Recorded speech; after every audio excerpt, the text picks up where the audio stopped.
I'm here with Diana Roten today. We're talking about DML. And, I wanted to start out just really generally framing this idea of the educational technology approach and the digital media and learning approach. There are differences and complementarities. Absolutely. So I'm not sure that these are formalized differences between the concepts in the field, but this is a little bit of how I've been looking at the market for a while. And what we see is that there was in the late 80s, maybe even beginning in the 70s, there was this movement around what we call the ed tech movement. And that largely came out of school-based reform um, efforts at the time. And if you think about what technology was at the time, we had just gotten personal computing, but we were still really working with large scale infrastructure technologies. So the ed tech reform movement in the 20th century really focused on building technologies that could increase the efficiencies of running institutions, schools, and institutions of higher education. So these might have been instructional hardware programs to increase standardized test scores, administrative technology to facilitate record keeping, management systems, large scale learning and content management systems. What we started to see emerging in the 21st century, just in the transition of the 21st century, and largely driven by new cutting edge research in the behavioral and social sciences, as well as some of the decreasing production and development costs around technology, was that the notion that learning happens through a variety of different social experiences in a variety of different contexts, including school, but well beyond school.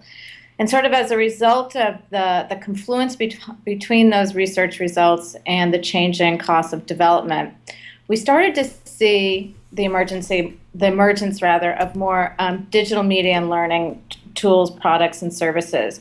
And these are really designed to increase the efficacy of one's learning rather than focusing on advancing the efficiency of schooling. And so you see more web and mobile-based products that are designed to promote peer-to-peer learning, anywhere, anytime learning, blended learning experiences, and social and geolocative learning experiences. And in my opinion, these two different approaches to the question of the role of technology in innovating education are not just about perceptions of the differences in technologies, but really about the differences in what they conceive to be the pedagogies and the epistemologies of learning. And I think that's a conversation that we haven't fully unpacked. There's been a number of conferences in the last 12 to 16 months which have focused on innovation in education, and many of those have focused on the role of technology. I've been to a lot of them. I even hosted a few of them. But I think we've always assumed in those conversations that we're talking about the same end goals and the same innovation pathways towards those end goals. And I'm not so sure that's necessarily true. So, why do you think that there's urgency around this conference's primary theme? Yeah, so what we're trying to do in this conference is sort of say, hold on. Let's unpack our assumptions here. Before we start talking about what technology can do to innovate education, let's back up what seems to some maybe a really fundamental step, but I think one we need to unpack today, which is what are the primary practices and purposes of learning? Where does it happen? How does it happen? And what can technology do to accelerate those practices, processes, and eventually the outcomes that we perceive as being valuable? So we're trying to back the conversation up to that point in this event in March, and then say, okay, we may have some differences of opinions around these core interpretations of education and learning, but are we in conflict with one another, or are we in complementarity with one another? It's my opinion that this is a very large-scale problem, and the notion of innovating a system or an ecosystem of education and learning is going to require the participation and the contributions of both perspectives. But we need to understand where we can be most effective in working together to sort of create that ecosystem of connected learning.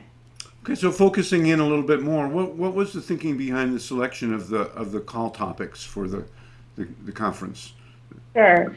So if you think about this challenge as one really about large scale innovation, a broad rethinking and a bold redesigning of education and learning, you need to think about all the components of innovation and all the dimensions of which a system operate on. So that would include the practices and philosophies of education and learning, the people and the institutions where education and learning happen and by whom, the content and experience of education and learning, and then the access and outcomes to and of education and learning. So what we tried to do was think about if those are the critical dimensions and components of a system and areas around which we need to innovate, rather than just picking one particular niche of this system, what are the key topics within those large buckets? And so we put together our call topics, which are around making and tinkering, to the practices and philosophies. How do we democratize participation and innovation in learning through people and institutions? How do we reimagine the content, context, and experience through media? And then what are the innovations for public education? I think to go back to the tension that I think we're setting up in this conference, many of the conversations in the newer digital media learning conversation have been outside of the school system. And how do we bring that very innovative thinking and practice into the school system? Because today, at least for the near future, that is where the majority of our youth learn, and we need to focus some of the innovative effort directly there. So, given this kind of broad and inclusive frame, who do you think ought to come to the conference, and why? So, we've thought hard about this. This is, the third year of the Digital Media Learning Conference, and it's going to be a big year given that it's being hosted in San Francisco. I think we've done very well historically in attracting researchers and increasingly technologists to the conference. We opened it up a bit more last year to the sort of practitioners and teachers who are working in these various environments in school and out of school.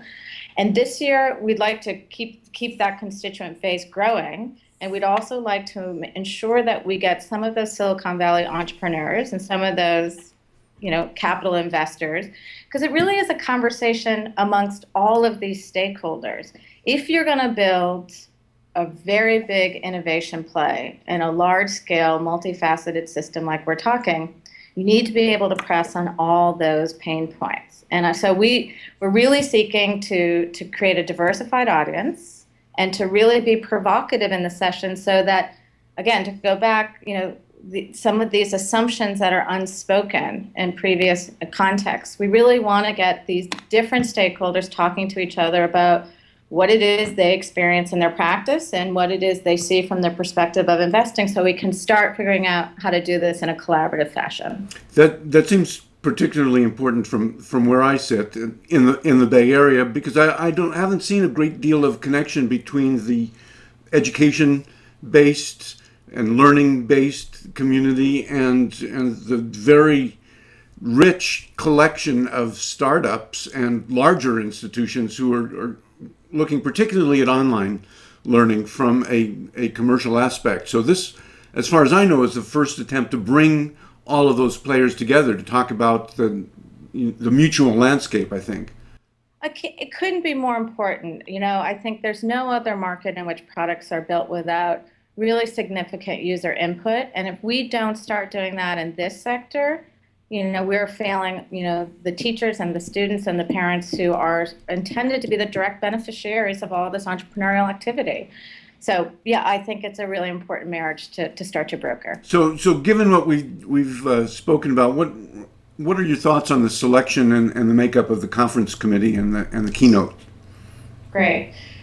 So in the same way that we hope for a diversified audience, we thought who could really represent the different perspectives of key stakeholders involved in this sector, we formed a committee that reflects that same diversification. So we have a very talented game designer, Tracy Fullerton, Mitch Resnick, who comes from the world of building and developing technologies with a long view of this sector from when it was the ed technology community to now being a member of the digital media and learning community, to practitioners on the ground. And Tero Garcia has, he's young and he has an enormous investment in this from a practitioner standpoint, and an already long, for a early tenured scholar, long research view of the question. And finally, Mark Surman comes from this from a perspective of knowing technology inside and out, but more importantly, really knowing what it takes to build an innovative infrastructure to support what is inherently going to have to be creative collaboration for us to turn the corner and rethink this system. And then, of course, our keynote, John Seely Brown, better than anyone I know, could set up the tension between what is the future of education and how do we think about it, both from a school-based perspective as well as understanding how this is an in-school and out-of-school challenge. And JSB comes at this topic not only from understanding that tension, but understanding how to look at that tension from the role of a researcher, from an investor, from a practitioner, and just a general thought leader in the field. What concrete outcomes would you like to see coming out of the conference? Well, I think this is probably not concrete, but I really do, what I really hope happens in this conference, and this may just be because I like to be provocative, but I think we're at a critical juncture. And what I know of having tried to address the question of reform and innovation and redesign in this field from a variety of different seats, wearing a variety of different hats, no one can do this alone. No matter how large that stakeholder group is, they cannot do this alone. And we need to be able to get into the same room, understand each other's perspectives, respect each other's perspectives, accept the tension, and then figure out how to operate like any healthy ecosystem, which requires a variety of different specializations working to provide services to one another. And I think we have to initiate that kind of crosstalk.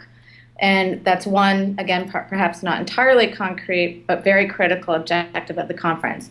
Concretely, what I hope that leads to, as we've heard this conversation for a number of years, it remains ever more important in our current economic context. We have to really think hard about public-private partnerships and how to support this new ecosystem.